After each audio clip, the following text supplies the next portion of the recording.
तस्वीर गवाह है कि आगे बढ़ने के लिए सिर्फ बड़ी बड़ी डिग्रियों की जरूरत नहीं होती। अगर सोच सही हो तो पानी पर भी लकीर खींची जा सकती है। क्या कोई सोच सकता है गोबर से सीएनजी गैस बन सकती है? अगर गोबर से रसोई गैस का चूल्हा जल सकता है तो गाड़ियों के लिए फ्यूल क्यों नहीं बन सकता?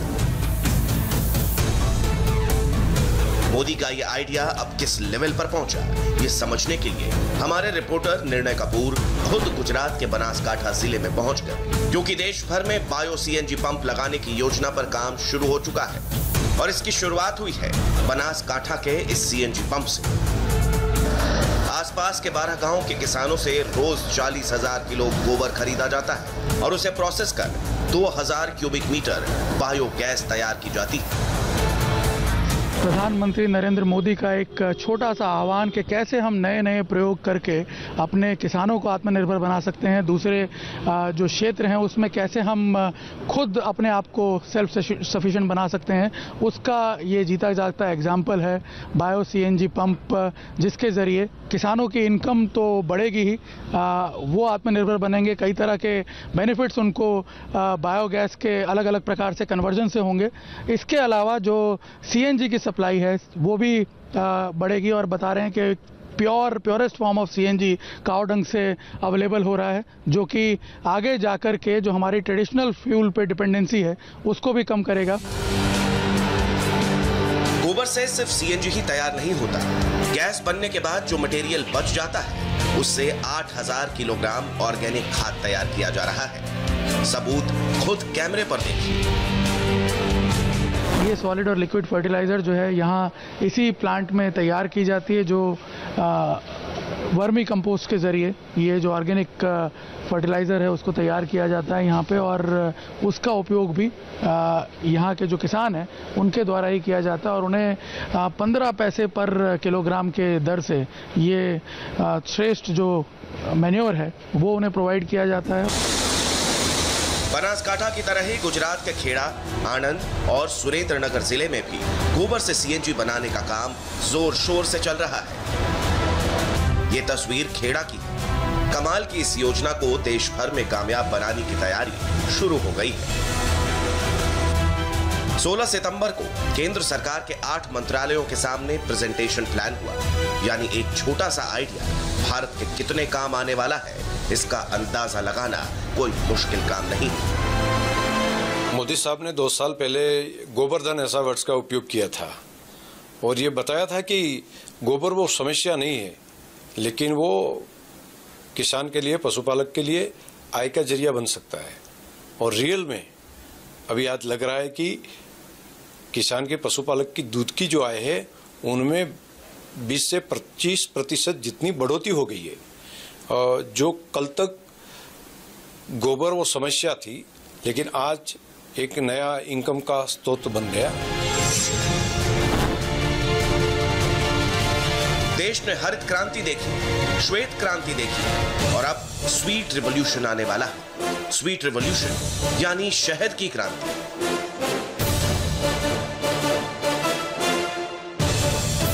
इस सोच के पीछे प्रधानमंत्री का एक आइडिया काम कर रहा है। देखने और सुनने में आपको ये एक छोटा सा आइडिया लगेगा, लेकिन इसको नेशनल लेवल पर कैसे ले जाना है इस पर भी काम तेजी से चल रहा है। KVIC यानी खादी विकास एंड इंडस्ट्रियल कमीशन के द्वारा देश भर में बी बॉक्सेस बांटे जा रहे हैं।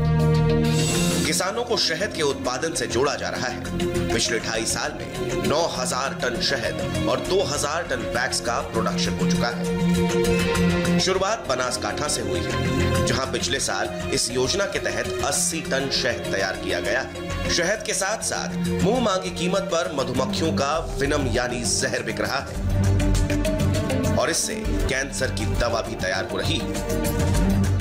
2.5 साल पहले यहीं बनासकांठा से प्रधानमंत्री मोदी ने श्वेत क्रांति की तरह ही मधु क्रांति का मंत्र दिया था, स्वीट रिवॉल्यूशन का मंत्र दिया था, और उसके बाद यहाँ बनासकांठा से ही 140 इस तरह के बी बॉक्सेस के साथ शुरू हुआ प्रोजेक्ट जो है आज पूरे देश में फैल चुका है। पूरे देश में अब KVIC द्वारा ही करीब 1.5 लाख से ज़्यादा बॉक्सेस बांटे गए हैं और हर साल टारगेट है कि पूरे देश में 60 से 70 हज़ार बॉक्सेस और ऐड किए जाएं। और इस वक्त आप देखिए कि सचमुच में एक स्वीट रिवॉल्यूशन का शेप लेता जा रहा है, जब देश में 9,000 टन से ज़्यादा हनी जो है वो प्रोड्यूस किया जा रहा है और इसके साथ साथ कई और बाय प्रोडक्ट्स भी प्रोड्यूस किए जा रहे हैं।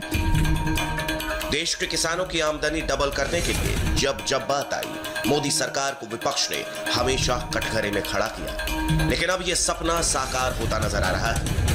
मोदी सरकार के मिशन हनी से देश के अन्नदाताओं की आमदनी 25 से 30% बढ़ती जा रही है।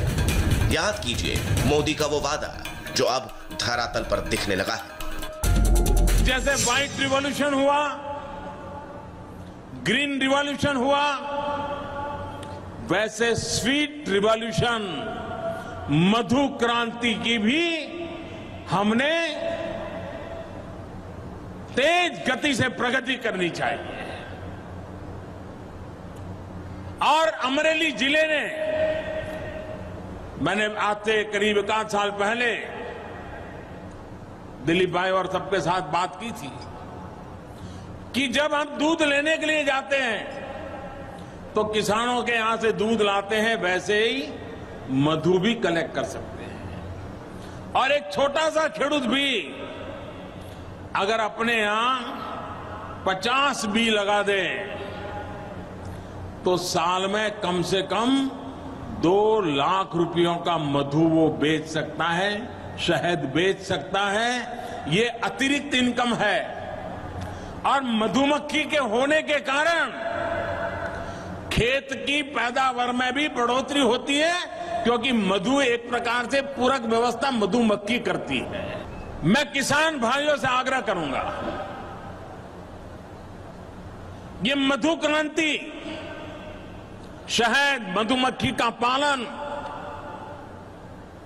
खेत में कोई अतिरिक्त मेहनत के बिना स्वाभाविक रूप से किया जा सकता है। और स्वाभाविक रूप से